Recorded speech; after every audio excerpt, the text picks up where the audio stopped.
Sir, sino po sila, sir?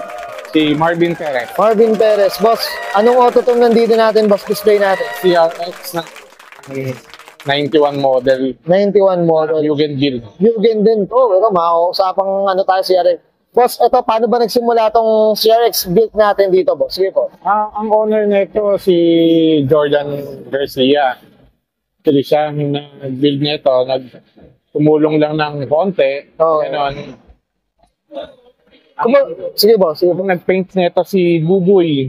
Oo, okay. Tapos ang nag-build nito nung auto naman sa Tiptune tsaka SJ Auto Works. Okay. Kami, tulong lang sa mga pyesa. Kailangan Errol Beno, kailangan Taylor de Mesa. Sa akin yung iba. Ayun, tutulong-tulong lang kami dun sa circle. Sa circle. Harold Caranyas. Oo, syempre. Sato tayo dyan. Tsaka boss, masyado nang rare yung auto, kaya kailangan talaga pagtulungan din dalawa. Tama ba, boss Bin, ba? Grabe. Diyos ko, ako excited ako dito para sa CRX. Boss, okay lang po. Check natin interior. Tsaka engine bay. Okay lang, boss? Sige. So, tara, check na natin.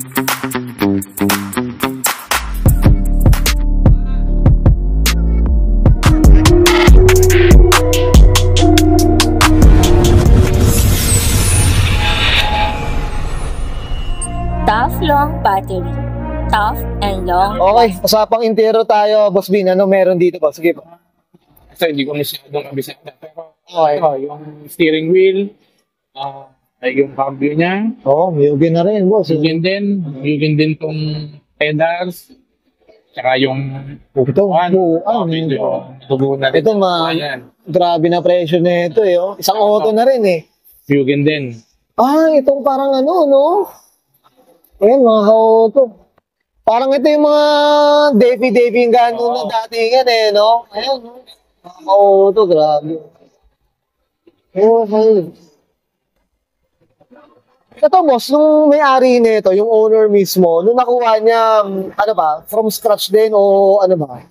Medyo may laman na rin. Paano ba usapan din? Stock din to eh. Stock din. Tapos, yun, si boss, namili ng mga pyesa sa mga tropa-tropa, gano'n. Okay. Hanggat nabuo na siya ng ganito. Kumbaga, pautay-utay yung ano, pautay-utay. Diyos ko, no? Grabe rin talaga. Okay, boss, okay na tayo sa loob. Check natin labas. Okay na po. So, tara. Ayan.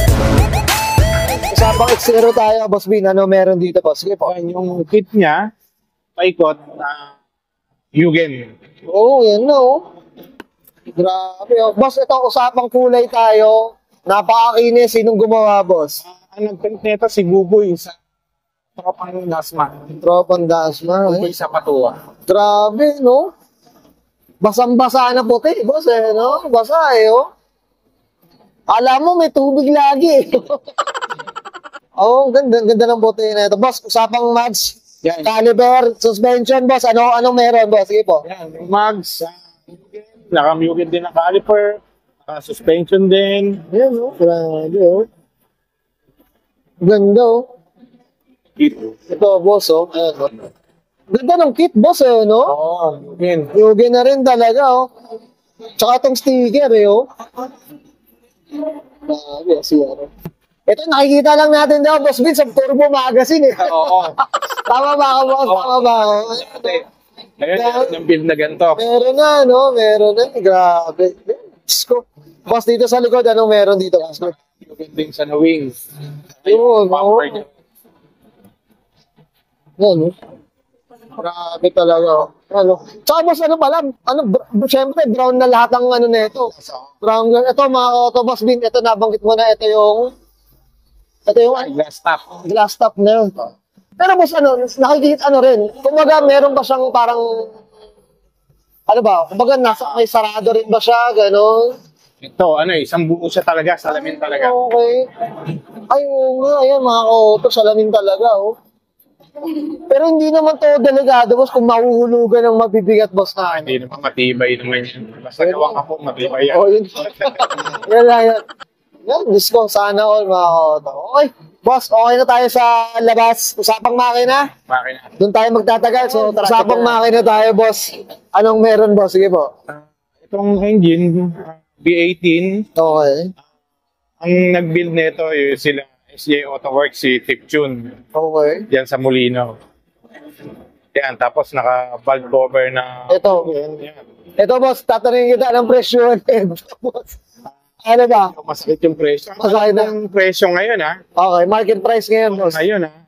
May nag-post ng 780. Okay. Presyo na ngayon. Ayawan na, boss Bin. Isang konsyo na pala eh. Isang portion na, tsaka montes. Wala na lang presyo. Grabe, oh. 700, grabe naman. Let's go. Ginto yan. Dito, oo. Hindi ko nga alam ba't naging ganun yung presyo niyan, eh. Grabe, na tumatalon talaga. Tumatalon talaga. Tumatalon talaga eh. Hindi, iba rin talaga ang ano. Siyempre, no to brand works naman tayo, boss Bin, no? Pag yung mga Honda parts din talaga na aftermarket, grabe rin talaga tumalon yung presyo. Iba rin talaga. So yan, sana all. Sana merong lahat Mugen na ganun cover. Boss Bin, ano pa yung mga nakakabit dito, mga anik-anik dito, boss? Sige po, baka ano tayo. Ayan, mga coilover lang. Sprat bar, ano, bar. kasi ano. Ano, grabe. Na oil cap na Mugen, mga Bolton lang. Oh, grabe rin talaga.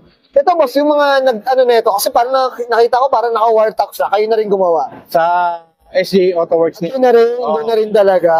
Oh, ang linis, boss, eh, no? Oh, well said. Boss Bin, okay na tayo dito, boss? Okay. Yeah, okay, ang guys, nakita natin, interior, extra engine bay. Siyempre, worth 700 ang valve cover, mga koto.